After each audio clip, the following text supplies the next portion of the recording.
Hi guys, I'm Shivangi Sarda and welcome to Weekly Market Watch. So we have seen that this week has been a roller coaster ride.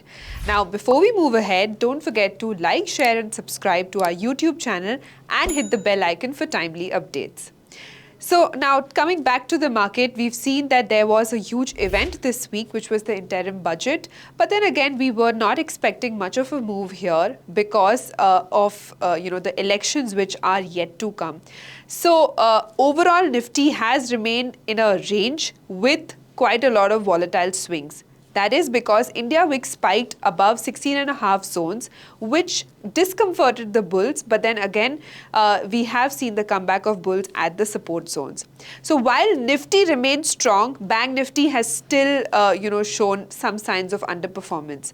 Although the good part is that the PSU banking names have come up on the upfront and supported the banking index. Talking about levels, we are looking at support of 21,650 and then 21,500 zones for Nifty, for an upside move towards 22,000 and then 22,222 zones. For Bank Nifty, we are looking at a support of 45,500 for an up move towards 46,500 and then 47,000 zones.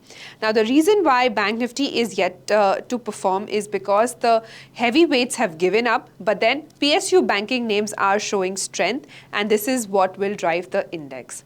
Now, sector-specific action to watch out for would be some of the names from infrastructure, railways. CPSE names have of course been the flavor and will continue to be. Some of the PSU banking names should also be taken into consideration. Thank you. See you next week. Investment in securities market are subject to market risks. Read all the related documents carefully before investing.